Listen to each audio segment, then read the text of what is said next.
హల్లెలూయా హల్లెలూయా. మన ప్రభు అయిన యేసుక్రీస్తు నామములో కూడి వచ్చిన మీ అందరికీ ప్రత్యేకమైన వందనాలు చెల్లిస్తున్నాను.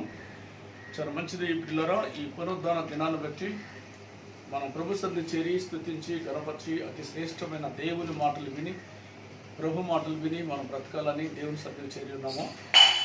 కనుక దేవుని యొక్క మాటలు, దేవుని యొక్క వాక్యము మరి మన ఆత్మకు ఆహారమై ఉన్నది.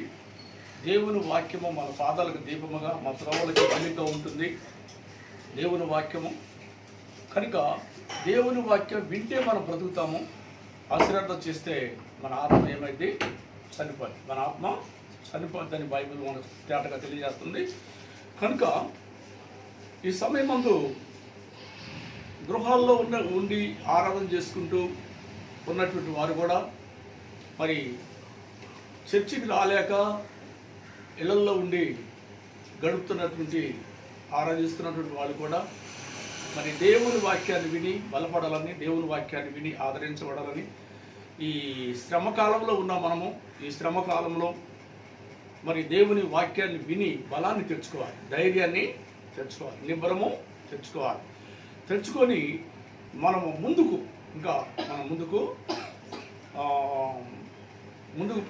మనం వెళ్ళేవారిగా మనం ఉండాలి. వెనక్కి వెళ్ళేవారిగా కాకుండా ముందుకు వెళ్ళేవారిగా ఉండాలి. ముందుకు వెళ్ళడం అంటే అర్థం ఏంటి అంటే ప్రార్థనలో ముందుకెళ్ళాలి, ఆత్మీయ జీవితంలో మనము ముందుకెళ్ళేవారిగా ఉండాలి. అలా ఉన్నప్పుడు మనము శోధనని జయించగలము. లోకంలో ఉన్న వాళ్ళకి శోధనలు ఉన్నాయి, దేవుని బిడ్డలుగా అయినా మనకు కూడా శోధనలు ఉన్నాయి. వాళ్ళకి ఉన్నాయి శోధనలు, మనకి ఉన్నాయి శోధనలు. కనుక మన నిరీక్షణ ఏంటి అని అంటే దేవుడు మనం ప్రార్థన చేస్తే, గోజాడుకుంటే, బ్రతిమలాడుకుంటే, ఆయన దయ కొరకు, ఆయన కనికరం కొరకు మనం బ్రతిమలాడుకున్నప్పుడు దేవుడు తప్పకుండా ఇప్పుడున్నటువంటి ఈ కరోనా వైరస్ అనేటువంటి శోధనలో నుంచి తప్పించడానికి, రక్షించడానికి దేవుడు సమర్థుడిగా ఉన్నాడు. దేవుని వాక్యం మనకు చెబుతుంది, నీతిమంతులు కలుగు ఆపదలు, అనేక ఆపదలు వస్తాయి, కానీ వాటన్నిటిలో నుంచి విడిపించడానికి మన ప్రభు మనకు తోడుగా ఉన్నాడు. విడిపించే దేవుడు మనకు ఉన్నాడు. కాబట్టి అందును బట్టి మనం ధైర్యం తెచ్చుకోవాలి. కనుక దేవుని యొక్క వాక్యంలో మనము గమనించినట్లయితే యోనా గ్రంథము చూడండి. యోనా గ్రంథము 1వ అధ్యాయము 1వ వచనం చూద్దాం. 1వ అధ్యాయము 1వ వాక్యాన్ని చూసినట్లయితే, యెహోవాకు అమిత్తై కుమారుడైన యోనాకు ప్రత్యక్షమై ఇలా సెలవిచ్చెను, నినెవే పట్టణస్థుల దోషము నా దృష్టికి ఘోరమాయను గనుక నీవు లేచి నినెవే మహాపట్టణమునకు పోయి దానికి దుర్గతి కలుగునని ప్రకటింపుము. అయితే యెహోవా సన్నిధిలో నుండి తార్షీషు పట్టణమునకు పారిపోవలనని యోనా ఎప్పేకు పోయి తార్షీషునకు పోవు ఒక ఓడను చూచి ప్రయాణమునకు కేవు ఇచ్చి యెహోవా సన్నిధిలో నిలువక ఓడవారితో కూడి తార్షీషునకు పోవుటకు ఓడ ఎక్కెను. అయితే యెహోవా సముద్రము మీద పెద్ద గాలి పుట్టింపగా సముద్రమందు గొప్ప తుఫాను రేగి ఓడ బద్దలైపోవు గతి వచ్చెను. కాబట్టి ప్రేమ కలిగిన తండ్రి, దయగలేసే నీకు వందనాలు. చదవబడిన లేఖనం ద్వారా మాతో మాట్లాడి అందులో ఉన్న సత్యాన్ని గ్రహించడానికి ఎనగల చెవులు గ్రహించే హృదయాన్ని మాకిచ్చి తండ్రి నీ వాక్యం ద్వారా మమ్మల్ని బలపరిచి నడిపించమని యేసు నామములో ప్రార్థన తండ్రి, ఆమేన్. దేవునికి గట్టిగా స్తోత్రం చేద్దాం. గట్టిగా హల్లెలూయా, గట్టిగా హల్లెలూయా, హల్లెలూయా, హల్లెలూయా, హల్లెలూయా. కనుక దేవుని యొక్క వాక్యంలో మనం గమనించినట్లయితే మరి దేవుడు నెనేవు పట్టణం గురించి దేవుడు మాట్లాడుతున్నాడు. ఈ నెనేవు పట్టణం అనేది ఇది అన్యుల యొక్క దేశం. ఇది ఇశ్రాయేల్ దేశం కాదు, అన్యుల యొక్క దేశం. ఈ అన్యుల యొక్క దేశం మీద దేవుని యొక్క ప్రేమ ఎంతో అమితంగా ఉన్నట్టుగా చూస్తున్నాము. కనుక ఈ నెనేవు పట్టణము దేవుని దృష్టికి ఎలా ఉన్నది అని మనం గమనిస్తే, నెనేవు పట్టణస్థుల దోషము నా దృష్టికి ఘోరమాయను అంటాడు. అంటే ఆ పట్టణం అంతా దేవుడు చూసినప్పుడు ఆ పట్టణం అంతా మరి ఘోరమైన పాపంలో ఉన్నదంటండి. ఘోరమైనటువంటి పాపంలో ఆ పట్టణం అంతా కూడా మరి అట్టి పాపంలో ఉన్నప్పుడు దేవుడు దాన్ని చూసినప్పుడు దేవుడు మరి ఎంతో బాధ కలిగింది. దేవునికి ఎంతో బాధ కలిగింది నెనేవు పట్టణాన్ని దేవుడు చూసినప్పుడు. అది చూసినప్పుడు అక్కడ దేవునికి ఏం కనిపిస్తుంది అంటే ఆ ప్రజలందరూ కూడా పాపంలో జీవిస్తున్నారు. దుర్నీతిలో జీవిస్తున్నారు, అక్రమంలో జీవిస్తున్నారు, విచ్చలవిడి జీవితాన్ని జీవిస్తున్నారు. ఆ పాపము దేవుని సన్నిధికి చేరిందంటే, దేవుని కాడికి చేరింది. నినెవె పట్టణం యొక్క పాపము, ప్రజల యొక్క పాపము దేవుని సన్నిధికి చేరింది. చేరినప్పుడు దేవుడు ఏమంటున్నాడు? యోనాని పిలిచి అంటున్నాడు, యోనా రమ్మని పిలిచాడో, యోనా నినెవె పట్టణం యొక్క పట్టణం యొక్క ప్రజల యొక్క దోషము నా దృష్టికి అది ఘోరమైన దోషములో ఉన్నది, ఘోరమైన దోషములో ఉంది, ఘోరమైన పాపములో ఉన్నది ఆ పట్టణం. కనుక ఆ పట్టణాన్ని నేను నాశనం చేయకుండా ఉండాలంటే నీ వెళ్ళి ఆ పట్టణానికి నా మాటగా ప్రకటించు అన్నాడు. నా మాటలుగా ప్రకటించు, మీ పాపాన్ని విడిచిపెట్టమని చెప్పు. పాపాన్ని విడిచిపెట్టండి, మీరు చేసినటువంటి అక్రమాలు విడిచిపెట్టండి, మీరు చేసిన దుర్నీతిని విడిచిపెట్టండి, మీరు చేసినటువంటి దొమ్మిలు వదిలిపెట్టండి, మీరు చేసినటువంటి రకరకాలైనటువంటి పాపాలు మీరు వదిలిపెట్టి పశ్చాత్తాపం పడి నా వైపు తిరిగినట్లయితే దేవుడు మిమ్మల్ని క్షమిస్తాడు, మిమ్మల్ని రక్షిస్తాడు. లేకపోతే మీ పట్టణాన్ని నాశనం చేస్తాడని చెప్పి నువ్వు చెప్పు అని చెప్పి యోనాకు దేవుడు తెలియచేశాడు. 40 రోజుల్లో నినెవె పట్టణం నాశనం కాబోతుంది. ఈ లోపు మీరేం చేయాలి? మారు మనసు పొందండి. ఈ లోపు ఏం చేయాలి? మీరు మీ పాపాలు ఒప్పుకోండి, విడిచిపెట్టండి. విడిచిపెడితే దేవుడు మిమ్మల్ని క్షమిస్తాడు, మీ పట్టణాన్ని ప్రజలందరినీ క్షమిస్తాడు. క్షమించిన దేవుడు ఏం చేస్తాడు అంటే 40 రోజుల్లో నాశనం చేస్తానని చెప్పినటువంటి దేవుడు తన మనసు మార్చుకొని ఏం చేస్తాడు? మనసు మార్చుకొని మిమ్మల్ని నాశనం చేయకుండా ఉంటాడు, మిమ్మల్ని కాపాడుతాడు, మిమ్మల్ని బతికిస్తాడు. కనుక నీ వెళ్ళి నినెవె పట్టణానికి నా మాటగా చెప్పు అని చెప్పి దేవుడు యోనాతో మాట్లాడాడు. నినెవె పట్టణానికి వెళ్ళమని మాట్లాడాడు. దేవునికి గట్టిగా స్తోత్రం, హల్లెలూయా. నినెవె పట్టణానికి వెళ్ళమని దేవుడు మాట్లాడినప్పుడు మరి యోనా అయితే మొట్టమొదటిగా తార్షీషు పట్టణానికి వెళ్ళడానికి వెళ్ళాడు. ఆ తర్వాత తుఫాను వచ్చింది. ఆ తర్వాత నన్ను సముద్రంలో పడేయమన్నాడు. వారు అలాగనే క్యాప్టెన్ పడేసిన తర్వాత అతడు మరి చేప మింగింది. చేప కడుపులో 3 రోజులు ఉన్నాడు. అలా 3 రోజులు ఉన్న తర్వాత అతడు తన మనసుని చేప కడుపులో ఏమయ్యాడు? మారు మనసు పొందాడు. ఎవరు? యోనా కూడా మారు మనసు పొందాడు.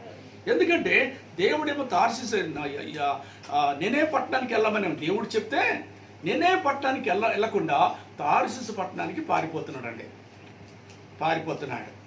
అంటే నినెవె పట్టణానికి వెళ్ళమని దేవుడు చెప్తుంటే తార్షీషు పట్టణానికి వెళ్తున్నప్పుడు తుఫాను వచ్చింది. ఆ తర్వాత తుఫాన్లో నన్ను సముద్రంలో పడేయమన్నాడు.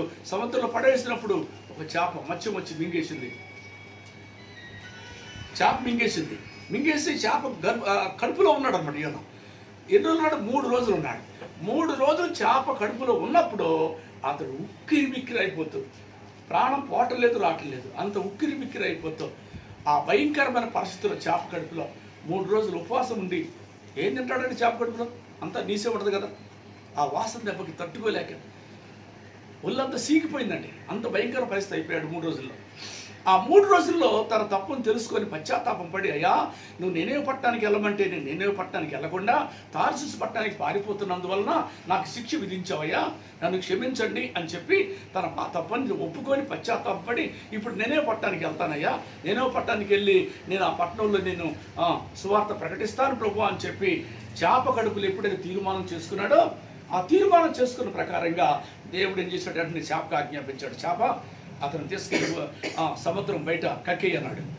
వెంటనే సముద్రం బయటకు తీసుకెళ్ళి కక్కేసిందండి చేప. సముద్రం బయట కక్కేస్తే దూసుకుంటూ పోయి ఒడ్డును పడ్డాడు. ఆ తర్వాత మరి స్నానం చేసి ఒళ్ళంతా శుభ్రం చేసుకొని కడుక్కొని ఆ తర్వాత నీట్గా తయారయ్యి ఆ తర్వాత ఆడికి వెళ్ళాడు. అప్పుడు వెళ్ళాడండి దేవుడు చెప్పిన మాట చెప్పినట్టు చేయడానికి నినెవె పట్టణానికి వెళ్ళాడు. నినెవె పట్టణానికి వెళ్ళి ఒక్కరోజు ఎంత దూరం వెళ్తాడో అంత దూరం వెళ్ళి సువార్త ప్రకటించాడండి.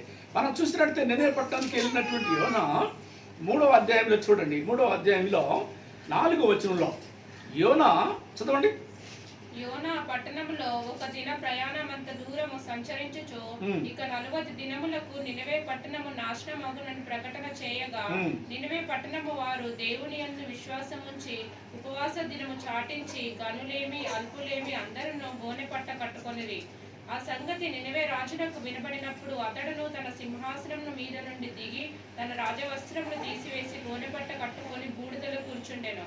మరియు రాజైన తానును ఆయన మంత్రులను ఆజ్ఞ ఇయ్యగా, ఒకవేళ దేవుడు మనసు త్రిప్పుకొని పశ్చాత్తాపుడై మనము భయము కాకుండా తన కోపాగ్ని చల్లార్చుకోను గనుక మనుషులు ఏది పుచ్చుకొనకూడదు, పశువులు గాని ఎద్దులు గాని గొర్రెలు గాని మేత మేయకూడదు, నీళ్లు త్రాగకూడదు.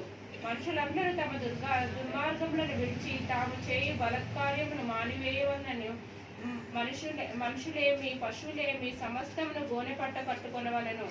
జనులు మనపూర్వకముగా దేవుని వేడుకొనవలనని దూతలు నినవే పట్టణములో చాటించి ప్రకటన చేసిరి.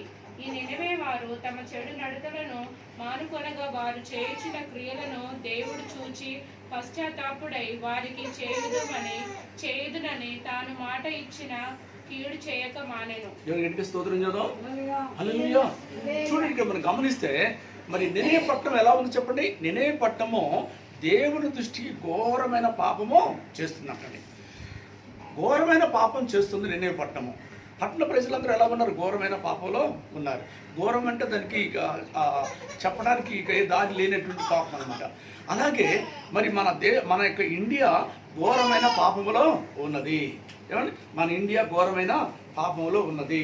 అలాగే ఇతర దేశాలన్నీ కూడా, అమెరికా కావచ్చు అనుకోండి, చైనా కావచ్చు అనుకోండి, మరి 147 దేశాలు మన కంట్రీలో ఉన్నటువంటి దేశాలు 247 దేశాలు 247 దేశాలు ఉన్నాయి. ఈ 247 దేశాల్లో కూడా మరి ఈ కరోనా వ్యాప్తి చెంది ప్రతి ఒక్కరిని భయపెడతామండి. ప్రతి ఒక్కరిని తలుపు తడుతుందండి. అంటే లేని వాడిని తలుపు తడుతుంది, ఉన్నవాడిని తలుపు తడుతుంది, నాయకుడిని తలుపు తడుతుంది, ఏమండి కలెక్టర్ గారి యొక్క తలుపు తడుతుంది, డీజీపీ తలుపు తడుతుంది,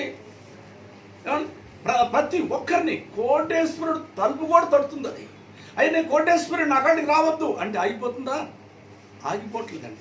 అంటే గమనించినట్లయితే నినవే పట్టణ ప్రజల యొక్క పాపము ఘోరమైంది కనుక ఆ పట్టణానికి దేవుడు నాశనం చేస్తానని చెప్పి దేవుడు వాగ్దానం చేశాడు. 40 రోజుల్లో నాశనం చేయబోతున్నాను కనుక యోనా నీ వెళ్ళి ఆ పట్టణానికి ప్రకటన చేయమన్నాడు.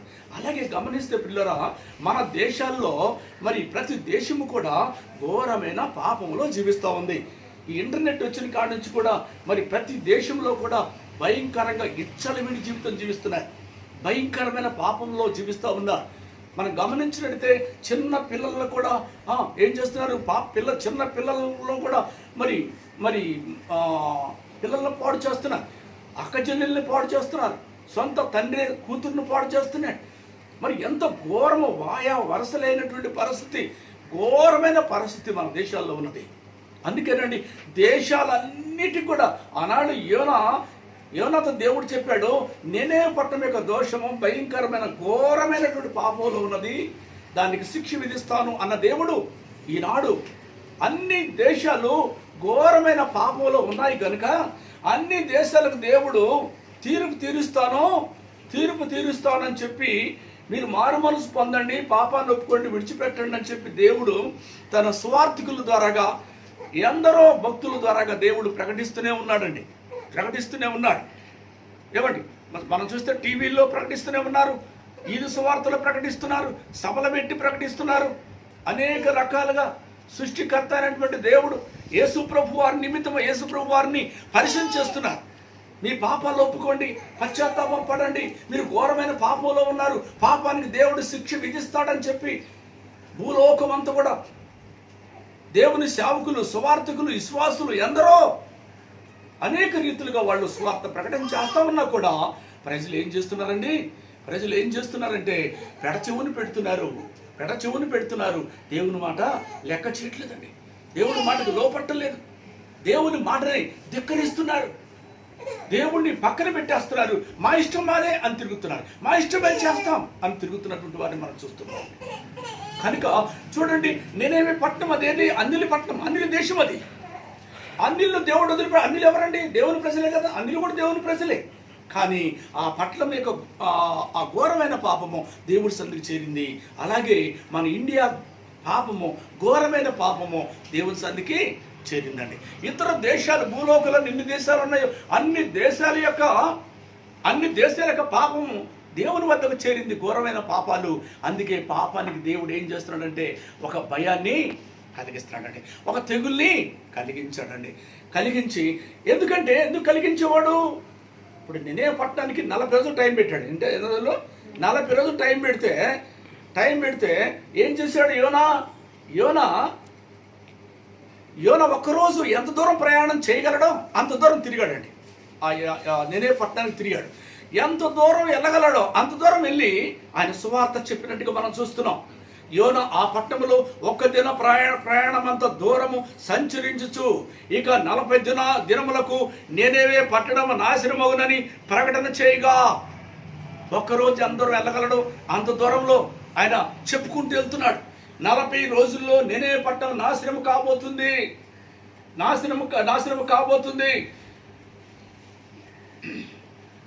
నినేవే పట్టణ వారు దేవుని యందు విశ్వాసం ఉంచి ఉపవాస దినమును చాటించి గనులేమి అలుపులేమి అందరూ గోని పట్ట కట్టుకున్నారు. చూసారండి, వెంటనే ఒక్క రోజండి సువార్త ప్రకటన చేశాడు యోనా. ఎంత దూరం వెళ్ళగలడు అంత దూరం వెళ్ళి 40 రోజుల్లో నినే పట్టణము నాశనం కాబోతుంది, మారు మనసు పొందండి, పశ్చాత్తాపం పడండి, మీ దేశాన్ని దేవుడు కాపాడాలి అంటే, రక్షించాలంటే మీరు పాపాన్ని ఒప్పుకోవాలి, విడిచిపెడితే ఈ 40 రోజుల్లో రాబోతున్నట్లు ఉగ్రత తప్పించుకుంటారు అని చెప్పాడండి. అని చెప్పినప్పుడు వెంటనే ఆ దేశ ప్రజలందరూ అంటండి, యోనా చెప్పిన మాటలు విన్న ప్రజలందరూ కూడా ఏం చేశారంట, వారందరూ కూడా గోనె పట్ట కట్టుకొని ఉపవాసం ఉన్నారంటండి. వాళ్ళందరూ కూడా ఎంత చక్కటి మాట అండి. నేనే పట్ట వారందరూ దేవుని యందు విశ్వాసం ఉంచారు, ఉపవాస దినం సాటించారు, గనులేమి అలుపులేమి అందరూ గోనె పట్ట కట్టుకున్నారు. అంటే గనులంటే ధనవంతులేమి దరిద్రులేమి ప్రతి ఒక్కరు కూడా ఆ దేవుని ఉగ్రతను తప్పించుకోవడానికి అందరు గోనె పట్ట కట్టుకొని మారు మనసు పొందారండి. ఏం పొందారు? మొదలుగా మారు మనసు పొందారంటండి. మారు మనసు పొందారు. అయ్యో ప్రభువా, మరి ఆ ఉగ్రత నుంచి మమ్మల్ని తప్పించండి ప్రభువా, ఇక మేము పాపమో చేయం, మేము అక్రమో చేయం, ఇక దుర్నీతి చేయం ప్రభు అని చెప్పి వాళ్ళు మారు మనసు పొందారంటండి. మారు మనసు పొంది పశ్చాత్తాపం పడి గోనె పట్టలు కట్టుకొని, ధనవంతులు కానీ గొప్పవాళ్ళు కూడా ఏం చేశారు, గోనె పట్టలు కట్టుకొని ఉపవాసం ఉండి పశ్చాత్తాపం పడుతూ ఉన్నారంటండి. ఆ తర్వాత రాజుకు తెలిసిందంటండి ఆ సంగతి. నేనే రాజుకు వినబడినప్పుడు అతడు తన సింహాసనం మీద నుండి దిగి తాను రాజవస్త్రము తీసివేసి గోనె పట్ట కట్టుకొని బూడిదలో కూర్చుండెను. మరియు రాజైన అతను ఆయన మంత్రులను ఆజ్ఞ ఇవ్వగా, ఒకవేళ దేవుడు మనసు తిప్పుకొని పశ్చాత్తాప్తుడై మనము లయము కాకుండా తన కోపము చల్లార్చుకొనును గనుక మనుషులను ఏది పుచ్చుకొనకూడదు, పశువులు కానీ ఎద్దులు కానీ గొర్రెలు కానీ మేకలు కానీ మేత మేయకూడదు, నీళ్లు త్రాగకూడదు. మనుషులందరూ తమ దుర్మార్గములను విడిసి తాము చేయొచ్చు బలత్కారమును మానివేయవలను. మనుషులేమి పశువులేమి సమస్తమును గోనె పట్ట కట్టుకొనవలను. జనులు మనోపూర్వకముగా దేవుణ్ణి వేడుకొనవలను అని దూతలు నేనేవే పట్టణంలో సాటించి ప్రకటన చేసిరి. ఎంత చక్కటి మాట్లాడే. దూతలను పంపించాడు రాజుగారు ఏం చేశాడు, సింహాసనం కింద దిగాడు, రాజవస్త్రాలు తీసేశాడు, గోని పట్టను కట్టుకున్నాడు. ఎవరండి ఈయన? ఎవరు కట్టుకున్నారు? రాజుగారు గోని పట్ట కట్టుకున్నాడు. రాజుగారు గోని పట్ట కట్టుకొని బూడిదలో కూర్చొని ఏం చేస్తున్నాడు, ఉపవాసం ఉన్నాడు. ఆ తర్వాత మంత్రుల్ని పిలిచాడు, తన కింద ఉన్న క్యాబినెట్ మంత్రులందరూ పిలిచి వాళ్ళందరూ కూడా ఉపవాసం ఉండండి, దేవుడు మనసు మార్చుకుంటాడేమో, మన పశ్చాత్తాపం పెడితే, మన పాపాలు ఒప్పుకుంటే, మన పాపాలు విడిచిపెడితే ఆయన పశ్చాత్తాపం పడి మనల్ని క్షమిస్తాడు.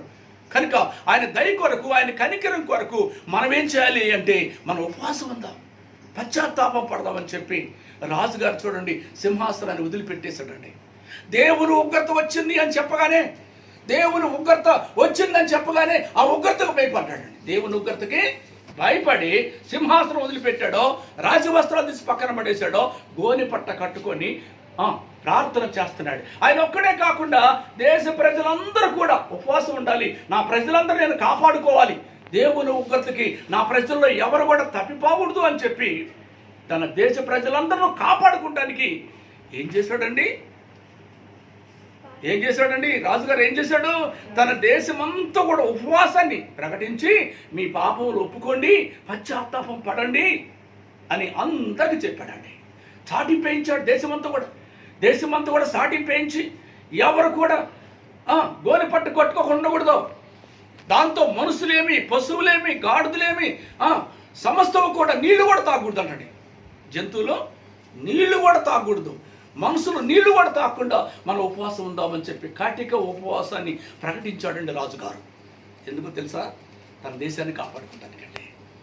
దేవుని ఉగ్రత 40 రోజుల్లో రాబోతుంది కనుక అది తప్పించుకోవాలంటే మనమందరం పశ్చాత్తాపం పడాలి. మనమందరం కూడా దేవునికి మారు మనసు పొందుదాము. మనం చేసిన తప్పులను ఒప్పుకుందాము, పశ్చాత్తాపం పడదాము. మన పాపాలను బట్టి దేవుడు శిక్ష విధిస్తానని చెప్పాడు కనుక మన తప్పులు ఒప్పుకుందామని చెప్పి అందరూ పశ్చాత్తాపం పడ్డారు. తన పాపాలన్నీ ఒప్పుకొని విడిచిపెట్టేశారండి.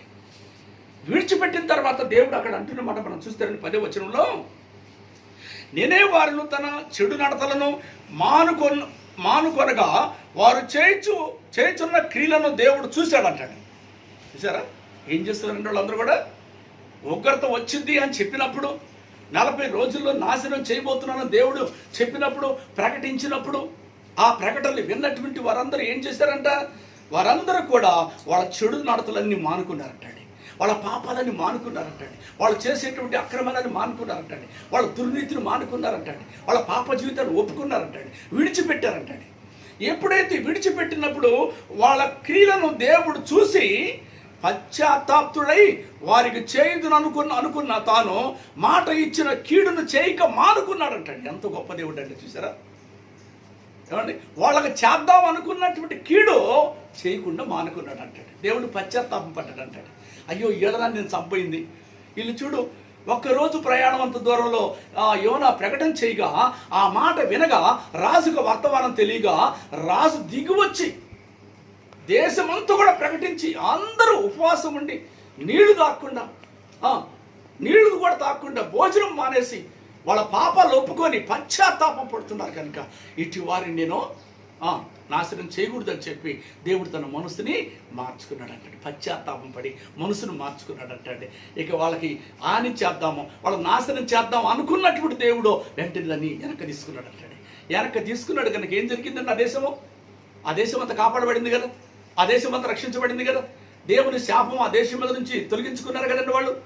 అలాగే మన దేశం మీదకి వచ్చిన ఈ శాపాన్ని తొలగించుకోవడానికి ముందుగానే దేవుడు అనేక ప్రవక్తుల ద్వారా, అనేక విశ్వాసుల ద్వారా, సేవకుల ద్వారా అనేక రకాల బహిరంగ మీటింగులు పెట్టి అనేక రకాలుగా టీవీల్లో రకరకాల ఛానల్స్ ఇచ్చి దేశ ప్రజలందరూ కూడా, మన దేశమే కాదండి అన్ని దేశాల్లో కూడా మీటింగులు జరుగుతూ ఉన్నాయి. అన్ని దేశాల్లో దేవుని బిడ్డలు సువార్త ప్రకటిస్తున్నారు. కానీ వాళ్ళ మాటను పెడసివునా పెట్టిందండి మన దేశం పెట్టింది. అన్ని దేశాలు 247 దేశాలు కూడా పెడసివుని పెట్టాయండి. వాళ్ళ పాపాలు కుప్పలాగా తయారైపోయాయి. పాపాన్ని ఒప్పుకొని విడిచిపెట్టమని దేవుడు చెప్తే పాపాన్ని కప్పుకుంటున్నారు కానీ విడిచిపెట్టట్లేదు. నేనే పట్టణ ప్రజలు చూడండి, పాపాన్ని ఒప్పుకున్నారు, విడిచిపెట్టారు కనుక దేవుడు పశ్చాత్తాపం పడ్డాడు కనుక వాళ్ళకు చేయుదును అనుకున్నటువంటి ఆ శాపాన్ని పంపిద్దాం అనుకున్న దేవుడు ఏం చేశాడు? ఆ శాపాన్ని వెనక్కి తీసుకున్నాడండి. కనుక ఈ దినంలో వచ్చినటువంటి కరోనా, ఈ వైరస్ అనేటువంటి ఈ శాపము అన్ని దేశాలని పట్టి పీడిస్తుందంటే కారణం ఏంటో ఒకసారి ఆలోచించండి. కారణం ఏంటి? దేవుడు ముందుగానే మన దేశాలన్నిటికి కూడా దేవుడు సువార్త ద్వారాగా ప్రకటించాడు. మారు మనసు పొందండి, పశ్చాత్తాపం పడండి, పాపానికి శిక్ష ఉంది, పాపం ఎక్కువైపోతుంది, పాపాన్ని నేను భరించలేకపోతున్నాను అని బహిరంగ సభల్లో దేవుడు అనేక సార్లు దైవజనుల ద్వారా బహిరంగ సభల్లో చెప్పాడు. టీవీల్లో చెప్తున్నాడు, యూట్యూబ్లో చెప్తున్నాడు. దేవుడు తన దాసుల ద్వారా బయలుపరుస్తున్నాడు. కానీ ఈ చెవుని వింటున్నారు, ఆ చెవున వదిలిపెట్టేస్తున్నారు. భయం లేకుండా జీవిస్తున్నాడు లోకమంతా. మన దేశము, ఇతర దేశాలన్నీ కూడా, అమెరికా దేశాలన్నీ కూడా భయం లేకుండా జీవిస్తున్నాయి. కనుకనే ఇటలీ దేశం కూడా బైబిల్ లేకుండా బతుకుతుంది కనుక, చైనా బైబిల్ లేకుండా బతుకుతుంది కనుక, అందుకే దేవుడు చూశాడు. ఎంత చెప్పినా మారు మనసు పొందట్లేదండి. వాళ్ళ పాపాలు ఒప్పుకొని విడిచిపెట్టట్లేదండి. ఇంకా పాపం ఎక్కువైపోతుంది. దేవుడు చూశాడు. ఏమండి, ఈ యోనా ప్రకటన చేయగా నినెవె పట్టణం మారినట్టుగా లోకమంతా అలాగనే, ఏమండి, లోకమంతా కూడా మారినట్టయితే, లోకమంతా కూడా మరి సువార్త విని తన మనసు మార్చుకొని పాపాలు ఒప్పుకొని విడిచిపెట్టినట్టయితే ఈ భయంకరమైనటువంటి కరోనా, ఈ తెగులు వచ్చేదా? ఎంత మాత్రం వచ్చేది కాదండి. ఎంత మాత్రం వచ్చేది కాదు. కానీ కాకపోతే కడశివుని పెట్టేశారు. కడశివుని పెట్టిన దాన్ని బట్టి ఈ భయంకరమైన ఈ కరోనా దేశాన్ని పట్టి పీడిస్తుందండి. పీడిస్తుంది. దేవుడు గమనించండి, నినెవె పట్టణంలో వారి పాపము ఘోరమైంది, దానికి నేను శిక్ష విధించబోతున్నాను అని యోనాకు చెప్పాడు. మరి ఎందుకు ఆ పట్టణం నాశనం చేయాలనుకున్నాడు చెప్పండి? ఆ పట్టణం ఎవరిది? యేసేదే. ఆ పట్టణం యేసేదే కనుక ఆ పాపాలను దేవుని కాడికి వస్తున్నాయి కనుక, అందుకే ఆయన ఏం చేశాడు? ఈ పాపాలను భరించలేకపోతున్నాను, దీన్ని శిక్ష విధిస్తానన్నాడు. అన్నప్పుడు వాళ్ళందరూ కూడా ఒకరోజు సువార్త విన్నారు, మారు మనసు పొందారు కనుక దేవుడు కూడా పశ్చాత్తాపం పడి ఏం చేశాడు? చేదుననుకున్న ఆ కీడును చేయక మానివేసి ఆ పట్టణాన్ని కాపాడాడండి. ఆ పట్టణాన్ని క్షేమంగా ఉంచాడు. అలాగే మన దేశాలన్నీ కూడా క్షేమంగా నెమ్మదిగా ఉండాలి అని అంటే మన దేశాల్లో ఉన్నటువంటి పాపాన్ని ఏం చేస్తున్నాడు? ఇప్పుడు చెప్పండి, పాపాన్ని ఏం చేస్తున్నాడో కడిగి వేస్తున్నాడు. లేక పాపాన్ని ఏం చేస్తున్నాడు? ఈ వైరస్ ద్వారా ఏం చేస్తున్నాడంటే దాన్ని తొలగించేస్తున్నాడండి. పాపాన్ని వైరస్ ద్వారాగా తొలగించేస్తున్నాడు. ఎందుకు? అంతకుముందు చెప్తూ వెళ్ళలేదు కదా, సువార్తకులు చెప్తూ విన్నారా? ఏమంటే దైవజనులు చెప్తూ విన్నారా?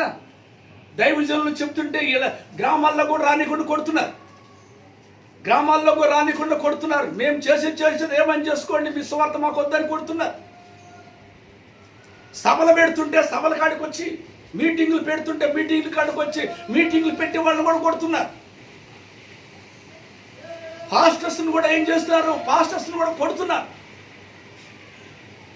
దేశంలో అనేకమైన దేశాల్లో కానీ మన దేశంలో కూడా సువార్త జరగకుండా, దేవుని సేవ జరగకుండా, దేవుని సువార్త జరగకుండా, అయ్యా మారు మనసు పొందండి, పాపాలు ఒప్పుకోండి, దేవుని వైపు తిరగండి అని చెప్పడం తప్పైపోయిందండి. ఇది నల్లో తప్పైపోయింది. అందుకే దైవజనులు కొడుతున్నారు, దైవజనుల్ని మరి చర్చీల మీద కొడుతున్నారు, ప్రార్థనలు ఆపేయమని కొడుతున్నారు. ఇదంతా చూసినటువంటి దేవుడు ఆయన కోపం మండి, ఆయన రౌద్రుడై ఎంత చెప్పినా విలుంటలేదు, ఇలా పాపాలు ఎక్కువైపోయినాయి అని చెప్పి పాపానికి శిక్ష విధించడానికి దేవుడు కరోనా వైరస్ని దేవుడు పంపించినట్టుగా మనం చూస్తున్నామండి. దేవుని గట్టిగా స్తోత్రం చెబుదాం. హల్లెలూయా, హల్లెలూయా. గమనిస్తే ప్రియులారా, మనం ఒక మాట మనం చదువుకుంటేనండి, ఆది కాండములో ఒక మాట మనం చదువుకుంటే,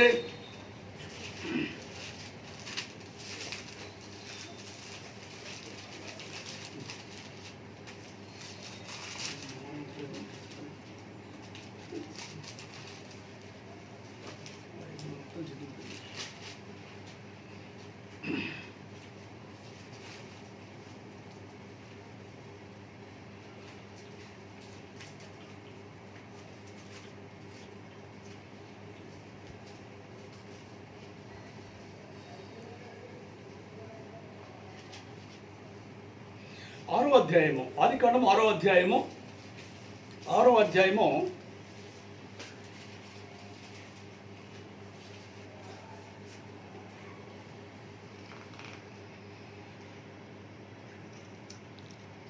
అధ్యాయం చూసి మొదటి చదువుకుందాం. నరులు భూమి మీద విస్తరింప ఆరంభించిన తరువాత కుమార్తెలు వారికి పుట్టినప్పుడు దేవుని కుమారులు నరుల కుమార్తెలు చక్కని వారని చూచి వారందరిలో తమకు మనస్సుకు నచ్చిన స్త్రీలను వివాహం చేసుకొనిరి. అప్పుడు యెహోవా, నా ఆత్మ నరులతో ఎల్లప్పుడూ వాదించదు, వారు తమ అక్రమ విషయములలో నరమాత్రులై ఉన్నారు. అయినను వారి దినములు 120 ఏండ్లగునని. 5వ వచనము. నరులు చెడుతనమును భూమి మీద గొప్పదనియు వారి హృదయము యొక్క తలంపులోని ఊహ అంతయు ఎల్లప్పుడూ కేవలము చెడ్డదనియు యెహోవా చూచి తాను భూమి మీద నరులను చేసినందుకు యెహోవా సంతాపము నుండి తన హృదయంలో నొచ్చుకొనెను. అప్పుడు యెహోవా, నేను సృజించిన నరులతో కూడా జంతువులను, పురుగులను, ఆకాశ పక్షులను భూమి మీద నుండకుండా తుడిచివేయుదును. ఏలయనగా నేను వారిని సృష్టించినందుకు సంతాపం నొందునున్నానెను. అయితే నోవాహు యెహోవా దృష్టి యందు కృప పొందిన వాడాయెను. దేవునికి స్తోత్రం చేద్దాం గట్టిగా. హల్లెలూయా, హల్లెలూయా, హల్లెలూయా. ఇక్కడ చూడు, మనం గమనించినట్టే దేవుడు నరులను భూమి మీద విస్తరింపజేసి ఆరంభించిన తర్వాత దేవుని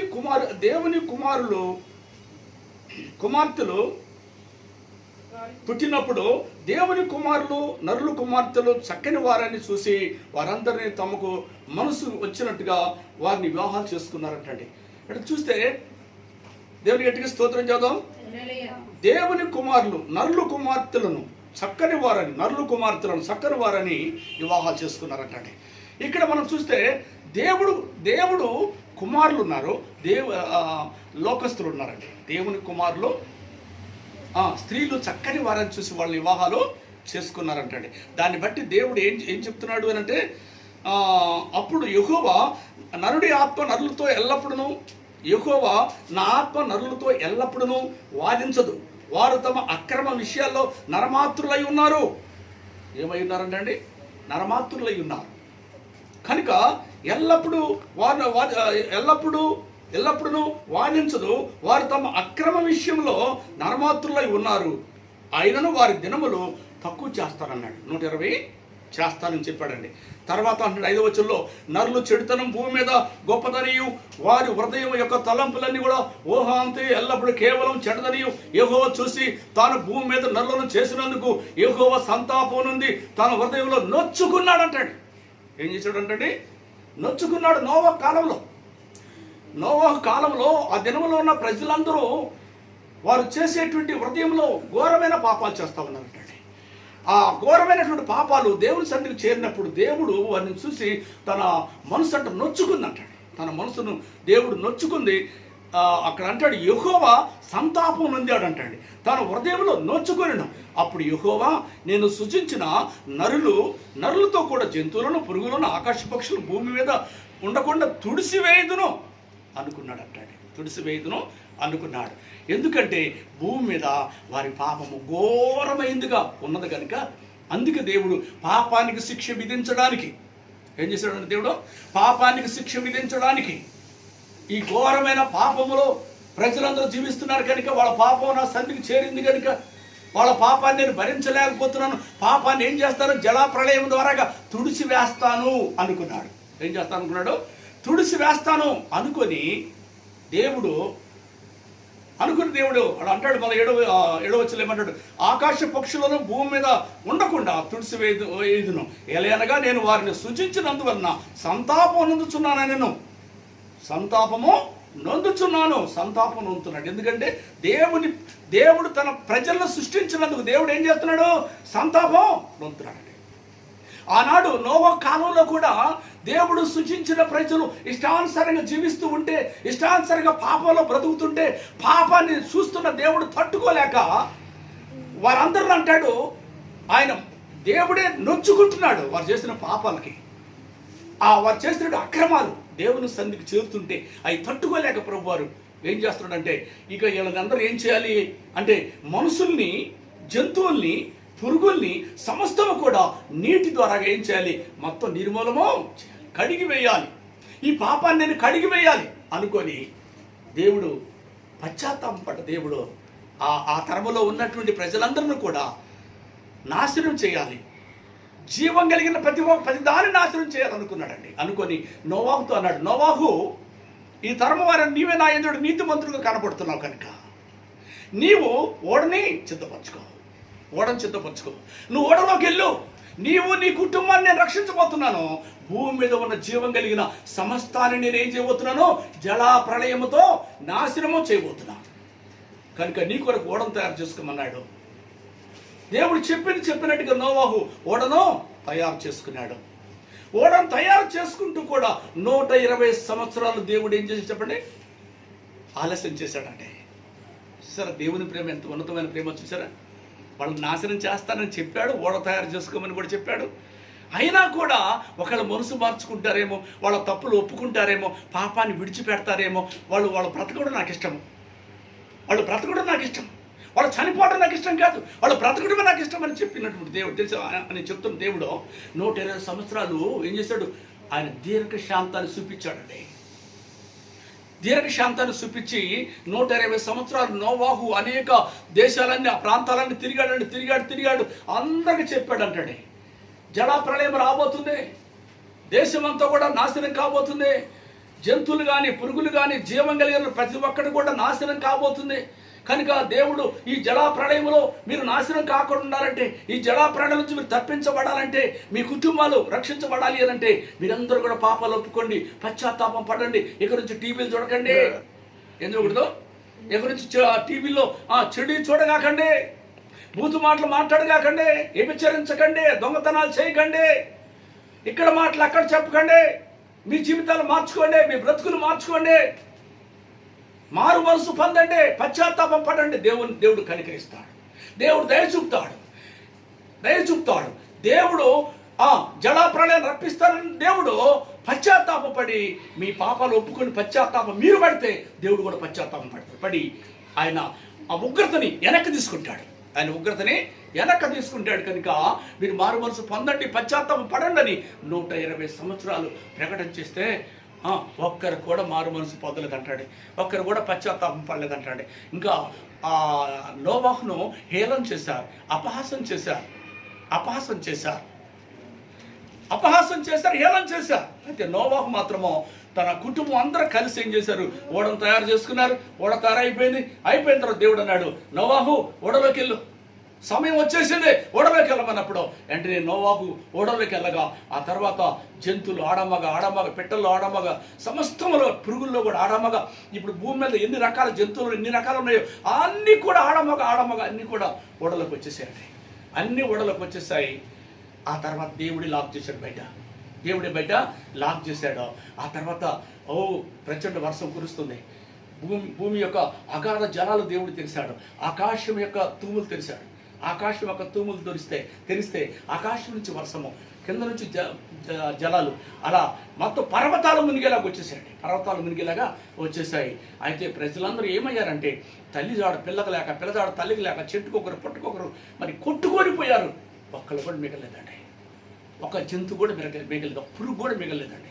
సమస్తం నిర్మూలం అయిపోయాయి, సమస్త పాపాన్ని దేవుడు కడిగి వేశాడు. ఆ తర్వాత ఎవరిని బతికించుకున్నాడంటే నీతిమంతుడైన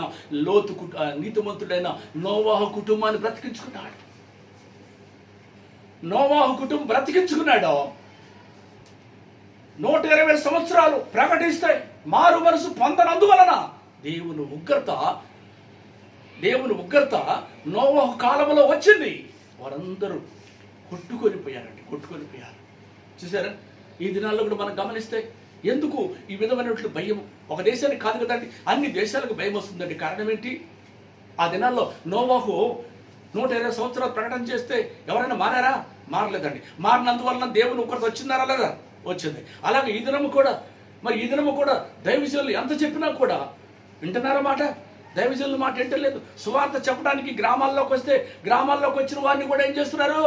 గ్రామాల్లోకి వచ్చిన వాళ్ళు కూడా ఇప్పుడు కానీ కరోనా వైరస్ వచ్చిందేమని చెప్పి మా ఊరికి రావద్దని గేట్లు వేసుకుంటున్నారు కదా, మా ఊరికి రావద్దని ఇక కర్రలు కట్టుకుంటున్నారు కదా, ఏ మనిషి కూడా మా ఊరికి రావద్దని కర్రలు కట్టుకుంటున్నారు కదా. అలాగనే ఎవరైనా దేవుని బిడ్డలు సువార్త చెప్పడానికి వస్తుంటే ఏం చేసేవాళ్ళు? మా ఊరికి రావద్దు, అరే ఇక్కడ ఫోటో ఒకటి పెట్టండి రా, మా ఊరికి రావద్దు అని చెప్పి ఎలాగా ఆనాడు ప్రజలందరూ కూడా గ్రామాల్లోకి సువార్త చెప్పడానికి రానివ్వలేదండి. వచ్చిన వాళ్ళని తిట్టారు, కొట్టారు, గందరగోళం చేశారు, చర్చిల మీద దాడులు చేశారు, రకరకాలుగా హాస్యస్సును కొట్టారు, ఎంతో గందరగోళాలు చేశారండి. ఎందుకు? వాళ్ళు ఏం చేశారు? ఆనాడు నోవాహు గారు సువార్త ప్రకటించడానికి వచ్చారు. మారు మనసు పొందండి, పాపాన్ని ఒప్పుకోండి, పశ్చాత్తాపడండి, నరకం తప్పించుకోండి, పరలోకం సంపాదించుకోండి అని చెప్పడానికి వచ్చారండి వాళ్ళు. నోవాహు వచ్చాడు, చెప్పడానికి వెళ్ళాడు నోవాహు మాట విన్నారా? విన్నందువల్ల ఏం జరిగింది? భయంకరమైన జలప్రళయం వచ్చింది. ఈ దినాల్లో కూడా మనం గమనిస్తే ఈ దినాల్లో కూడా ప్రజలందరూ కూడా దేవుని సేవకులు, దేవుని స్వార్థకులు, విశ్వాసులు అనేక మంది చెప్తున్నారు, ఓ ప్రయాసపడి భారం మోసుకుంటున్న సమస్త ప్రజలారా, మీరందరూ కూడా మీ పాపాన్ని ఒప్పుకోండి, పశ్చాత్తాపం పడండి, విరిగి నలిగిన హృదయాన్ని కలిగి ఉండండి, దేవుడు మిమ్మల్ని క్షమిస్తాడు, మిమ్మల్ని నీతివంతులుగా చేస్తాడు, మీకు పరలోకం ఇస్తాడు, మనసు మార్చుకోండి అంటే, లేదు మేము మనసు మార్చుకోం, మేము ఇంతే ఉంటాం అని చెప్పి లోకంలో ఉన్నటువంటి అన్ని దేశాలు కూడా యేసు ప్రభువుని వ్యతిరేకిస్తూ యేసు ప్రభువుని ఏం చేస్తున్నారు? యేసు ప్రభువుని అంటే ఈ దేవుడు మాకొద్దు, మీ సువార్త మాకొద్దు అని చెప్పి ఈ దినాల్లో కూడా అన్నాడు నోవాహుని గారిని నెట్టివేసినట్టుగా ఈ దినాల్లో కూడా మరి సేవకులు నెట్టివేస్తున్నారు, త్రోసి వేస్తున్నారు. కనుక అందుకేనండి ఈ కరోనా వైరస్ను దేవుడు మరి చూశాడు దేశాలన్నిటి కూడా భయాన్ని పుట్టిస్తూ ఉన్నాడండి, దేశాలన్నిటి కూడా భయాన్ని కలిగిస్తూ ఉన్నాడండి. మరి ఏదైనా ఒక దేశం కాదండి, అన్ని దేశాలకు ఎందుకు భయం కలిగిస్తున్నాడంటే అన్ని దేశాల్లో కూడా ఉన్న సేవకులు, స్వార్థికులు, విశ్వాసులు అందరూ కూడా ప్రార్థన చేస్తున్నారు. దాంతోపాటు స్వార్థ ప్రకటిస్తూ ఉంటే వాళ్ళ మాట వినకుండా త్రోసివేసి వాళ్ళు పిచ్చివాళ్ళని, ఎర్రివాళ్ళని మరలా వాళ్ళు ఏం చేస్తున్నారు? ఇష్టానుసారంగా పాపంలోనే జీవిస్తున్నారు, పాపంలోనే బ్రతుకుతున్నారు. కనుక దేవుడు చూస్తూ ఊరుకుంటాడా అండి? ఏమండి, నిన్నే పట్టణం పాపము ఘోరమైందని దేవుడు చూసి మరి ఊరుకున్నాడా? ఆ పట్టణాన్ని శిక్ష విధిస్తానని చెప్పాడు లేదా? శిక్ష విధిస్తానని చెప్పినప్పుడు యోనా ఒక్కరోజు ప్రయాణం అంత దూరం తిరిగి సువార్త చెప్పినప్పుడు వాళ్ళందరూ అంగీకరించారండి. రాజు కూడా దిగి వచ్చాడు, అంగీకరించాడు. ఆ రాజు, నేనే పట్టణ రాజు, ఆ సువార్త విని దేవుని ఉగ్రత తప్పించుకొని నా దేశాన్ని కాపాడుకోవాలని చెప్పి ఆయన కిందకు దిగాడు, గోని పట్ట కట్టుకున్నాడు, పశ్చాత్తాపం పడ్డాడు. కానీ మన రాజులకైతే ఏమండి, ఇప్పుడున్న రాజులకైతే ఏమండి ఏమైనా తగ్గింపు ఉందా? ఇప్పుడున్న రాజులకైతే దేశాన్ని కాపాడుకోవటం కోసం నిజదేవుడి కాడికి ఆయన వైపు చూడటం లేదు, ఆయన వైపు తిరగట్టలేదు,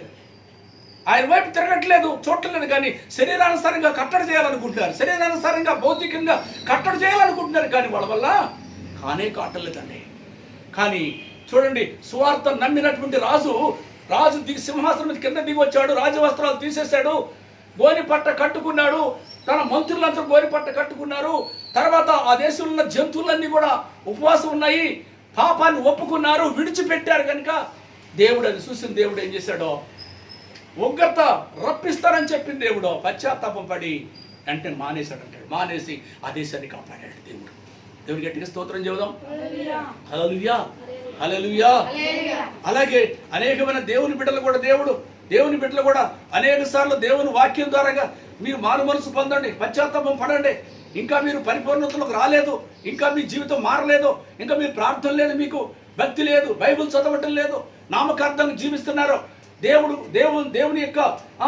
దేవుని శోధనలు వస్తాయి, శ్రమలు వస్తాయి, ఇబ్బందులు వస్తాయి, మారండి, ఇంకనైనా మారండి అని ఎంత చెప్తున్న దేవుని బిడ్డలు కూడా మారకుండా అలాగనే జీవిస్తున్నటువంటి వారికి కూడా దేవుడు చెప్తున్నాడు, ఇక నుంచైనా నీ జీవితాన్ని మార్చుకోమన్నాడు, ఇక నుంచైనా నీ అలవాటును మార్చుకోమన్నాడు, ఇక నుంచైనా సాతానికి కోరికలు తీర్చొద్దు, సాతానికి ఆశలు తీర్చొద్దు, సాతాను ఇష్టాన్ని నెరవేర్చొద్దు, కానీ దేవుడి ఇష్టాన్ని నెరవేర్చు, దేవునికి లోపడు, దేవునికి భయపడు, దేవుని సంతోషపెట్టు, దేవుని ఆనంద పెట్టాలని దేవుడు కోరుకుంటూ ఉన్నాడు. నీ పాపాన్ని విడిచిపెట్టి దేవుని పాదాలు పట్టుకొని దేవునికి ఇష్టడుగా నువ్వు జీవిస్తుంటే దేవుడు సంతోషిస్తాడు, దేవుడు ఆనందించిన దేవుడు ఈ కరోనా వైరస్ నీకు రాకుండా దేవుడు కాపాడుతాడండి. చాలా మంది దేవుని బిడ్డలు మనం చూస్తుంటామండి, ఏమంటే బుద్ధి లేని కన్నికలు, బుద్ధిగల కన్నికలు ఉన్నారు. మరి బుద్ధి లేని కన్నికలు ప్రార్థన చేస్తున్నారు, వాళ్ళు దేవుని ఆత్మచేత నడిపించబడుతున్నారు. కనుక కరోనా వైరస్ బుద్ధి లేని కన్నికలకు వచ్చిందా, బుద్ధిగల కన్నికలకు వచ్చిందా? ఎవరికి శిక్ష వచ్చింది చెప్పండి? బుద్ధి లేని కన్నికలకి కదా. మరి అలాగ ఒకవేళ బుద్ధి లేని కన్నికల్లాగా ప్రార్థన లేక, భక్తి లేక, ఏమండి ఉపవాసాలు లేక, ఏమండి మన మనసు మార్చుకోక, ఇంకా మన పాపంలోని, మన అక్రమంలోని చూపిస్తాం, ఏమండి లోకానుసారంగా మనం బ్రతుకుతూ ఉంటే మనం కూడా బుద్ధి లేని కన్నికలమే. కనుక ఒకవేళ కరోనా వైరస్ మన మీదకి వచ్చిందేమో గుర్తుంచుకో. కరోనా వైరస్ బారి నువ్వు పడకుండాలంటే నువ్వు ఎక్కడ మూలం దాక్కున్నా కూడా దేవుడు వదిలిపెట్టడు. ఎందుకంటే పాపానికి శిక్షను దేవుడు ఇస్తాడు. కనుక నువ్వు ఎంత జాగ్రత్త పడ్డా నీకు తప్పకుండా వచ్చింది. ఎందుకు? నువ్వు బుద్ధి లేని కన్నికవైతే, నువ్వు నామకార్థ క్రైస్తవురాలు అయితే, నువ్వు పొట్టులాంటి క్రైస్తవురాలు అయితే, నువ్వు ఎంత జాగ్రత్తలు తీసుకున్నా కూడా నీ కాడికి తప్పకుండా అది వచ్చింది, నిన్ను ఎందుకు వచ్చింది అదంటే పాపానికి శిక్ష విధించడానికి దేవుడు ఈ కరోనా వైరస్ను పంపించాడు. నోవహు కాలంలో కూడా పాపానికి శిక్ష విధించడానికి జలప్రళయం వచ్చింది. దైవజనుడైనటువంటి నోవహు ప్రకటించాడు, వినలేదు. వినందువలన ఏం జరిగింది? అందరు కొట్టుకొని పోయారండి. కనుక ప్రియులారా, దేవుడు మనతో మాట్లాడుతున్నమాట. నోవహు తన కుటుంబంతో ఓడ తయారు చేసుకుంటుంటే అందరు ఎగతాలు చేశారు, అపహాసం చేశారండి. అంటే పవిత్రంగా, పరిశుద్ధంగా, నీతిగా బ్రతికే వాళ్ళని ఏం చేస్తారు? అపహాసం చేస్తారు. వాళ్ళు ఎంత అపహాసం చేసుకున్నా, అపహాసం చేసేవాళ్ళు కొట్టుకొని పోయారా? నీతిమంతులు కొట్టుకొని పోయారా? ఎవరు కొట్టుకొని పోయారండి? భక్తి గలవాళ్ళు కొట్టుకొని పోయారా? భక్తిహీనులు కొట్టుకొని పోయారా? ఎవరు కొట్టుకొని పోయారు? భక్తిహీనులు కొట్టుకొని పోయారు, నామకార్తులు కొట్టుకొని పోయారు, పొట్టు లాంటి వాళ్ళు కొట్టుకొని పోయారు. కానీ గట్టి గింజలు మాత్రం అలాగనే దేవుడు వాళ్ళు ఏం చేశాడో ఓడలో కాపాడుకున్నాడు. ఈ దినంలో కూడా ఈ కరోనా వైరస్ యొక్క సందర్భంగా దేవుడు మనల్ని కాపాడాలంటే, మనం క్షేమంగా ఉండాలి, మన కుటుంబం, మన పిల్లలందరూ క్షేమంగా ఉండాలంటే మనం ఏం కలిగి ఉండాలి? మనం మన పిల్లలందరూ కూడా భక్తి సమయంలో నేర్పాలి వాళ్ళకి. అయ్యో, మన కోసమే, నామకార్థ క్రైస్తవుల కోసమే దేవుడు ఇదిగో ఈ కరోనా వైరస్ను పంపించాడు. నీ జీవితాన్ని మార్చుకోకపోతే కరోనా వైరస్ సోకింది, జాగ్రత్త. నీ జీవితాన్ని మార్చుకో, ఇక నుంచైనా మార్చుకో. ఇప్పుడు భయంకరమైన శోధన వచ్చింది. కారణం ఏంటి? పాపానికి శిక్షను దేవుడు విధించడానికి వచ్చింది ఇదే అని ఈ నామకార్థ క్రైస్తవులు, దేవుని బిడ్డలు ఏం చేయాలంట? మారు మనసు పొందాలంటాడు, పశ్చాత్తాపం పడాలంటాడు. పడినప్పుడు దేవుడు ఏం చేస్తాడు? ఆ కుటుంబానికి వైరస్ రాకుండా కాపాడుతాడు. ఆ కుటుంబాన్ని రక్షించే దేవుడిగా ఉంటాడండి ఆ కుటుంబాన్ని. కనుక దేవుడు ఏం చేస్తున్నాడంటే పాపానికి శిక్ష విధించే దేవుడు కనుక అందుకే ఏం చేస్తున్నాడో చూడండి. ఎంతమంది అండి ఘోరంగా చనిపోతున్నారండి, ఘోరంగా చనిపోతున్నారు. అమెరికా దేశాల్లో అయితే మరీ ఘోరం అండి, రోజుకు 2000 మంది చనిపోతున్నారు. అమెరికా దేశాల్లో అయితే లక్షల మంది కూడా ఆ కరోనా వైరస్తో బారిన పడి మరి భయంకరమైన పరిస్థితిలో ఉంటున్నారు. కుటుంబాలే లెగిసిపోతున్నాయండి, కుటుంబాలు లేచిపోతున్నాయి. ఒకరు కరోనా వస్తే ఆ కుటుంబం అందరికి కరోనా వచ్చేస్తుంది. రాకుండా ఉండాలంటే ఏం చేయాలి? బైబిల్ మనకు అదే చెప్తుందండి. దేవుని యొక్క వాక్యం మనకు స్పష్టంగా చెప్తుంది. ఎడం పక్క 1000 మంది కూలినా, కుడి పక్క 10,000 మంది కూలినా, ఏ అపాయం నీ వద్దకు రాదు అంటే నోవాకు వచ్చిందండి? నోవాకు వచ్చిందా? రాలేదు. బుద్ధిగల కన్నికలకు వచ్చిందా? రాలేదు. బుద్ధి లేని కన్నికలకే వచ్చింది. బండ మీద కట్టినటువంటి ఇల్లు కూలిపోయిందా? ఇసుక మీద కట్టిన ఇల్లు కూలిపోయిందా? ఏ ఇల్లు కూలిపోయిందంటే ఇంతకీ? ఇసుక మీద కట్టి ఇల్లే కూలింది, కానీ బండ మీద కట్టిన ఇల్లు కూలలేదు కదా. అలాగే మనం ఏసీ మీద కట్టుకుంటే మన ఇల్లు కూలిపోతాడు. మన ఇంటికి ఏపు గీసిన కంచె మన ఇంటికి కూడా వేస్తాడు. మనం అలా కాపాడుకుంటూ వాళ్ళకు ఉండాలి. కనుక ఈ శిక్ష ఆనాడు నినెవె పట్టణానికి రప్పించబడినప్పుడు వాళ్ళు ఆ శిక్షలో నుంచి విడుదల పొందారు. తన పట్టణాన్ని కాపాడుకున్నాడండి ఆ రాజుగారు తన పట్టణాన్ని కాపాడుకున్నాడు. అలాగే నోవహు కూడా దేవుడు జలప్రళయం ద్వారా నాశనం చేస్తాను అని చెప్పి, పాపాన్ని కడిగేస్తానని చెప్పి దేవుడు చెప్తే 120 సంవత్సరాలు తిరిగి సువార్త చెప్పినా కూడా విననటువంటి వారందరూ ఏమయ్యారంటే వాళ్ళందరూ కూడా జలప్రళయం ద్వారా కొట్టుకొని పోయారు. దేవుడు పాపాన్ని ఏం చేశాడు? నిర్మూలమో చేసినట్టుగా చూస్తున్నాం. ప్రియులారా, ఈ దినము కూడా దేవుడు అనేక మంది సువార్థికులు, సేవకులు, అనేక మంది దేవుని బిడ్డలు అన్ని చోట్ల, గ్రామాల్లో, పట్టణాల్లో మరి మీటింగులు పెట్టి మరి అనేక రకాలుగా చెప్తున్నా ఈనాడు వినకుండా పెడసవుని పెట్టి అనేక మంది దేవుని సేవకుల్ని హింసించారు, దేవుని సేవకుల్ని దూషించారు, దేవుని సేవకుల్ని కొట్టారు, మరి అవమానపరిచారు, చర్చిలను కూల్చివేస్తున్నారు, గ్రామాల్లోకి రానివ్వటం లేదు. అందువలనే ఈ శోధన వచ్చింది అనేది మరి గుర్తుంచుకోవాలని దేవుడు తెలియజేస్తా ఉన్నాడండి. కనుక ప్రియులారా, గమనిస్తే ఇప్పుడైనా మారు మనసు పొంది, ఇప్పుడైనా పశ్చాత్తాపం పడి, ప్రభువా మమ్మల్ని కనికరించండి, ప్రభువా ఇదిగో ఈ కరోనా వైరస్ నుంచి విడిపించండి, మేము మా పాపాలు ఒప్పుకుంటున్నాము, పశ్చాత్తాపం పడుతున్నాం ప్రభువా, అయ్యా ఇంక పాపం చేయం ప్రభువా అని మరి పాపాలు ఒప్పుకొని పశ్చాత్తాపం పడితే నువ్వెంత కరోనా వైరస్లో చనిపోతావని చెప్పినటువంటి సందర్భంలోనైనా దేవుడు తప్పక నిన్ను ప్రాణం పోయినా కూడా బతికిస్తాడు. నిన్ను చంపువాడాయన, బ్రతికించువాడాయన, గాయపరిచేదారు, స్వస్థపరిచేదాయనే. నీ కాళ్ళగతులను దేవుని వశంలో ఉన్నాయి, తప్పకుండా బతికిస్తాడు.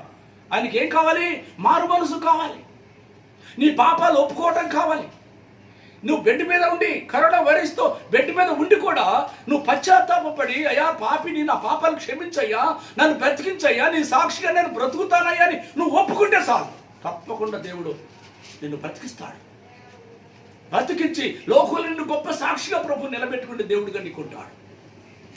కనుక ఈ వీడియో చూస్తున్నటువంటి దేవుని బిడ్డలందరూ కూడా, లేక ఈ వీడియో చూస్తున్నటువంటి ప్రతి వారు కూడా, నీ ఒకవేళ కరోనా వైరస్ వచ్చినా, ఉందేమని భయపడుతున్నా, నువ్వు మారు మనసు పొందు, పశ్చాత్తాపం పడు, నీ బిడ్డగా జీవిస్తారయ్యా. ఈ వైరస్ రాకుండా చేయండి ప్రభా, ఈ వైరస్ నుంచి విడిపించండి ప్రభా అని చెప్పి, అయ్యా నీ కొరకు బ్రతుకుతాను ప్రభా, నేను పాపినయ్యా, నా పాపాలు క్షమించయ్యా అని చెప్పి నీ పాపాలను ఒప్పుకుంటే ఆయన నమ్మదగిన వాడు, నీతివంతుడు కనుక నీ సమస్త దుర్నీతి నుంచి నిన్ను ఆయన రక్తంతో కడిగి నిన్ను శుద్ధి చేసి నీతివంతుడిగా చేస్తాడు. కనుక అప్పుడు ఏం చేస్తాడంటే నీకున్న ప్రతి కరోనా కానివ్వండి, అది ఏదైనా కానివ్వండి, అది తప్పకుండా తీసి అవతల పడేసి నిన్ను బతికించుకుంటాడు. ఎందుకు? ఆయన సాక్షిగా నిలబడతావు కనుక బతికించుకుంటాడండి.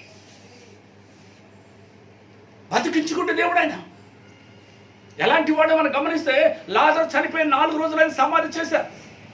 పురుగులు బట్టి కంప కొడుతున్నాడు లాజరు.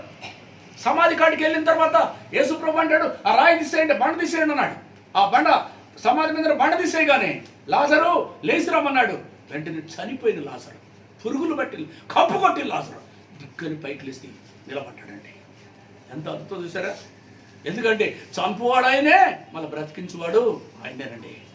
ఏ కరోనా కానీ ఇంకోటి ఏ తెగులైనా దేవుని వద్ద నుండి వచ్చింది కానీ ఇంకోసారి నుంచి రాదో, ఎక్కడి నుంచి రాదో, అది దేవుని వద్ద నుండే వచ్చిందండి. ఆయన ద్వారా తప్ప ఎవరి ద్వారా రాదు ఈ లోకానికి.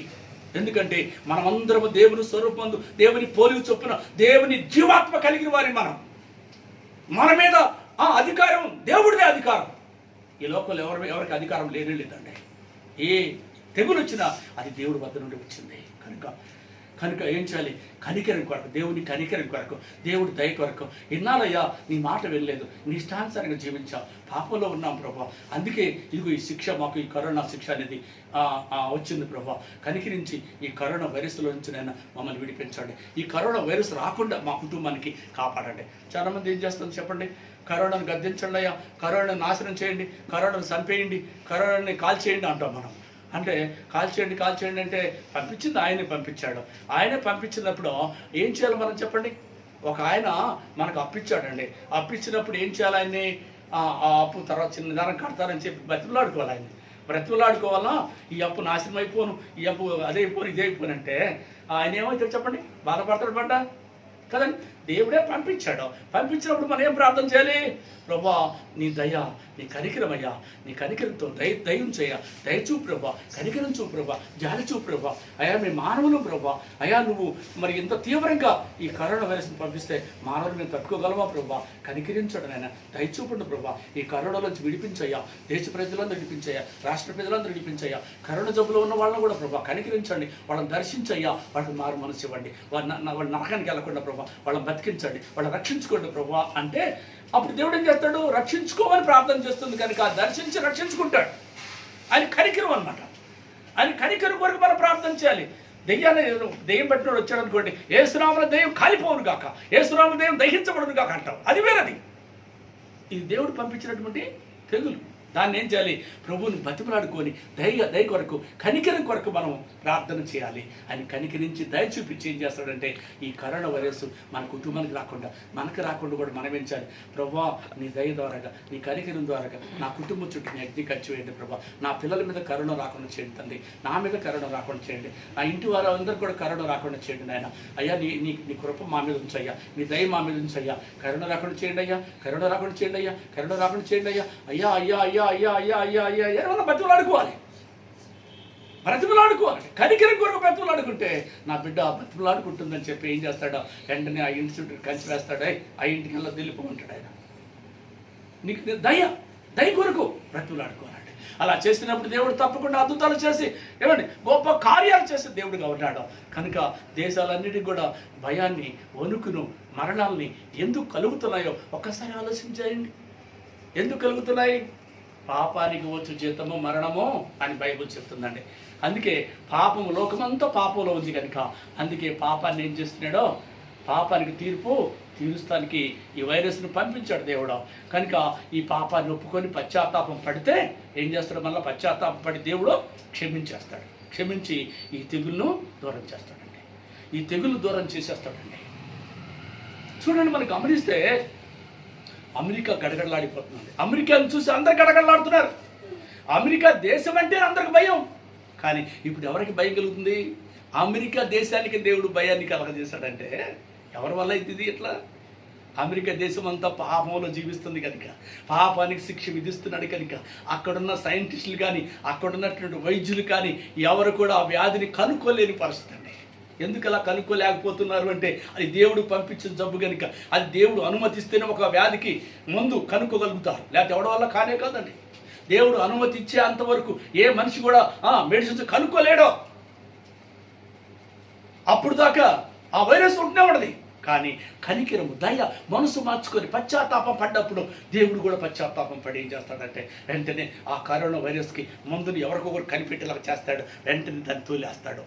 దేశానికి క్షేమం, రాష్ట్రాలకు క్షేమం. అన్ని దేశాల్లో కూడా ఈ కరోనా వైరస్లో తొలగిపోవాలంటే అన్ని దేశాలు ఏం కావాలి? తన పాపాలు ఒప్పుకొని పశ్చాత్తాపం పడి మనసు మార్చుకొని దేవుని వైపు తిరిగినట్లయితే దేవుడు తప్పకుండా నేనే పట్టణాన్ని కాపాడిన దేవుడు తప్పకుండా మన దేశాన్ని, మన యొక్క అన్ని దేశాలను కూడా, మన రాష్ట్రాన్ని, మన పట్టణాన్ని కాపాడటానికి దేవుడు సిద్ధంగా ఉన్నాడు.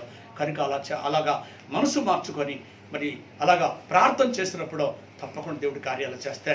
మరొక విషయం ఏంటంటే ఈ కరోనా వైరస్ నుంచి విడిపించడానికి ఎవరు చేయగలరు అంటే, ఎవరి చేతిలో ఉన్నది అంటే క్రైస్తవులైన మన చేతిలో ఉందండి. ఎవరి చేతిలో ఉంది? దేవుని బిడ్డలైన మన చేతిలోనే ఉందండి. ఏం చేయాలి అంటే ఆయన కోపాన్ని ఏం చేయాలి? చల్లార్చాలి. మనం దేవుని కోపాన్ని చల్లార్చాలి. దేవుని కోపాన్ని చల్లార్చాలంటే దేవుడిని ఏం చేయాలి? కనికరం కొరకు ఏం చేయాలి? బ్రతిమలాడుకోవాలి. మనం క్రైస్తవ బిడ్డలు బ్రతిమలాడుకొని గోజాడుకొని అయ్యో వారి పాపాలను క్షమించు ప్రభువా, వాళ్ళని దర్శించు ప్రభువా, వాళ్ళకి మారు మనసు ఇవ్వడం ప్రభువా, ఆ మంచం మీద లేక ఆ కరోనా వైరస్తో బాధపడుతూ ప్రభా ఆ బెడ్ మీద ఉన్నటువంటి వాళ్ళని కూడా దర్శించయ్యా, వాళ్ళని మార్చండి అయ్యా, రక్షించుకోండి అయ్యా. దేశమంతా కూడా కరోనా వైరస్ ద్వారాగా అయ్యా మరి లాక్డౌన్ ద్వారాగా బయటికి రాలేని పరిస్థితి, తిండి లేని పరిస్థితి ఉంటుంది. అన్ని కరువులో ఉన్నారు ప్రభా అని మనం ఎక్కువగా గోజాడి ప్రార్థన చేసే భారము, బాధ్యత దేవుడు మన మీద పెట్టాడు కనుక ఆ బాధ్యత భారం కలిగి మనం ప్రార్థన చేసినట్లయితే మరి ఈ కరోనా వైరస్లో దేవుడు విడిపిస్తాడు, అద్భుతాలు ప్రభు చేస్తాడు. మనమందరం విడుదల పొందాలంటే క్రైస్తవ బిడ్డలు, దేవుని ప్రజలు కన్నీరు విడవాలి, రోదన చేయాలి, అంగలార్చాలి, ఉపవాసాలుండి దయ కొరకు, కనికరం కొరకు మనం ప్రార్థన చేసినట్లయితే దేవుడు తప్పకుండా కార్యము చేసే దేవుడిగా మనకున్నాడు. గొప్ప దేవుడు నేను మనం విశ్వాసంతో నమ్ముదాము, ప్రార్థన చేసి విడుదల పొందాము. దేవుడి మాటలో దీవించుగాక. ప్రార్థన చేసుకుందాం. ప్రేమగల తండ్రి, దయగల మయస్యానికి వందనాలు. ఇప్పుడు వరకు అనేక విషయాలు మాతో మాట్లాడినందుకు వందనాలు తండ్రి. నేనే పట్టణ ప్రజలు ప్రభు అయ్యా 40 రోజుల్లో పట్టణం నాశనం అయిపోద్దని ప్రకటించినప్పుడు అయ్యా వెంటనే ఆ మాట విన్నారు. రాజు మొదలుకొని సామంతుడి వరకు కూడా తండ్రి అందరూ గోనె పట్ట కట్టుకొని పాపాన్ని ఒప్పుకొని విడిచిపెట్టారు కనుక అందుకే అయ్యా మరి కనికరించబడ్డారు. వాళ్ళకి 40 రోజుల్లో నాశనం చేస్తారని చెప్పినటువంటి మీరు వారి పాపాలు ఒప్పుకొని పశ్చాత్తాపం పడినందువలన వెంటనే కనికరించి ఆ భయంకరమైనటువంటి ఆ ఉగ్రతని ఆ దేశం మీద లేకుండా దేశాన్ని కాపాడారు. ఆ దేశానికి క్షేమాన్ని ఇచ్చారు ప్రభా. ఆ దేశాన్ని ఆస్వాదించిన తండ్రి మీకు వందనాలు. అలాగే తండ్రి నోవహు కాలంలో కూడా నోవహు చెప్పిన వెనక పోయినందువలన వారందరూ కూడా నాశనమైనట్టుగా చూస్తున్నాం తండ్రి. కనుక దేవా ఈ దినాల్లో కూడా ఎందుకు మీరు కోపడుతున్నారు? ఎందుకు పాపానికి శిక్ష విధిస్తున్నారంటే అవును, పాపాన్ని ఓర్చే దేవుడు కాదు తండ్రి, పాపాన్ని భరించే దేవుడు కాదు కనుక దేశాలన్నీ కూడా ప్రభా భయంకరమైనటువంటి పాపంలో జీవిస్తున్నాయి కనుక వాళ్ళందరికీ నాయన శిక్ష విధిస్తారని ముందుగా సేవకుల ద్వారాగా, విశ్వాసుల ద్వారాగా, నాయన మరి స్వార్థికుల ద్వారాగా టీవీల్లో ప్రభా మీటింగుల్లో అనేక చోట్ల గ్రామాలను తిరిగి స్వార్థ చెప్తుంటే వెనక పెడచోముని పెట్టి మా ఇష్టం పక్కన నడుస్తామని చెప్పి ప్రజలు అలా నడుస్తున్నందువలన తండ్రి ఈ కరోనా వైరస్ వచ్చి అందరిని భయపెడుతుంది, అందరినీ భీతి కలగజేస్తూ ఉంది తండ్రి. కనుక వారి అందరినీ క్షమించండి అయ్యా.